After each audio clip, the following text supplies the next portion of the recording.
शेतकऱ्यांसाठी पीक विम्यासंदर्भात बातमी आहे।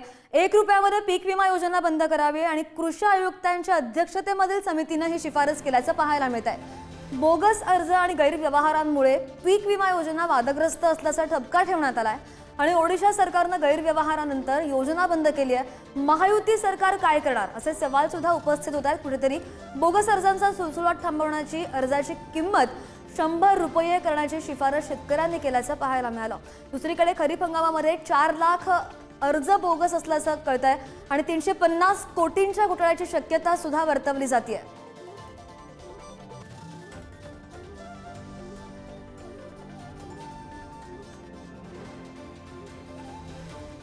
आणि बोगस अर्जदार नेमके कुठे आहेत आपण एक नजर टाकतो ग्राफिक्सच्या माध्यमातून। बीड मध्ये 1,09,264 अर्ज आलेले आहेत बोगस।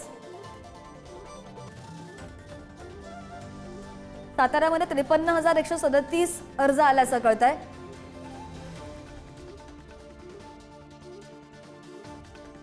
जळगावमध्ये 33,786 अर्ज बोगस असल्याचं समोर आलंय, उघडकीस आलंय। इकडे परभणीमध्ये 21,315 बोगस अर्जदार आहेत। सांगलीमध्ये 17,217 बोगस अर्जदार असल्याचं पाहायला मिळालं। अहिल्यानगरमध्ये 16,864 बोगस अर्जदार आहेत।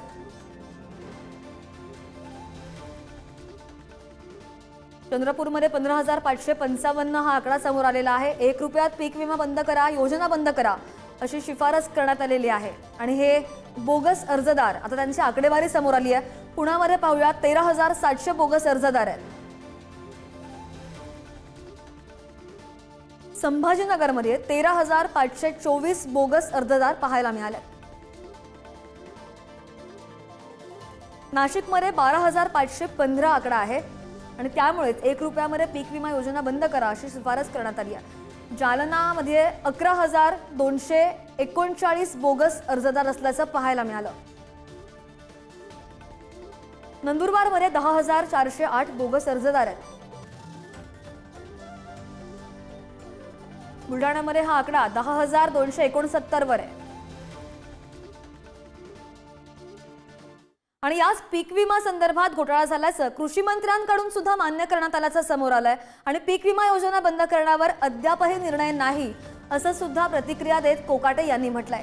कोणत्याही योजनेमध्ये 2 ते 4% घोटाळा होतच असतो अशी सुद्धा मिश्किल प्रतिक्रिया कोकाटे यांनी दिल्याचं पाहायला मिळालं। कृषी मंत्र्यांनी स्वतः घोटाळा झाल्याचं मान्य केलेलं आहे आणि कोणत्या जिल्ह्यामध्ये किती घोटाळा झाला ही आपण आकडेवारी सुद्धा काही क्षणांपूर्वी पाहिली आहे।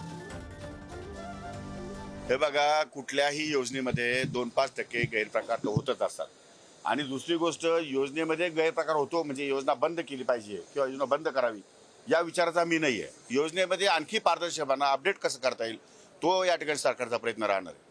पुढच्या कालामध्ये मार्च 1 पर्यंत अग्रिस्टॅकच्या माध्यमातून सगळे शेतकरी इंटरनेटने कनेक्ट होणार आहे आमच्याबरोबर, त्यामुळे त्याच्यामध्ये पारदर्शकता निर्माण होईल आणि त्यानंतर पुढे भ्रष्टाचार होणार नाही।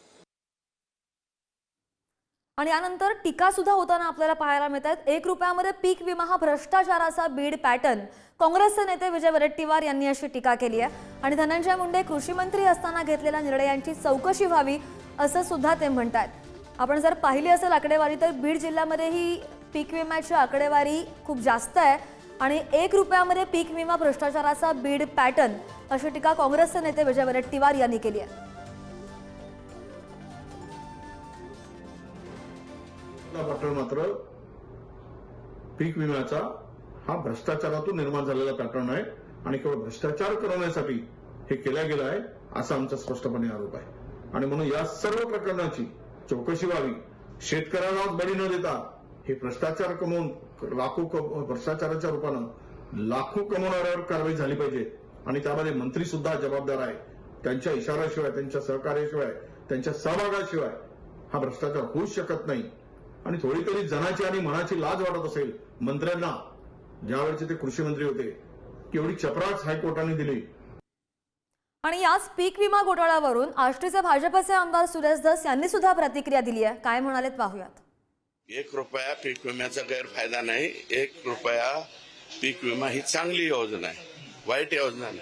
त्या योजनेचा लॅक्युना शोधून त्यातलं मर्म असं काहीतरी शोधून त्यामुळे ह्या सगळ्यांची चौकशी व्हावी. मुख्यमंत्र्यांनी विधान भवनामध्ये आश्वासन दिलेले आणि हा नेमका घोटाळा किती, शासकीय कमिटी म्हणते 350 कोटी, मी म्हणतो हा 5000 कोटीचा घोटाळा आहे.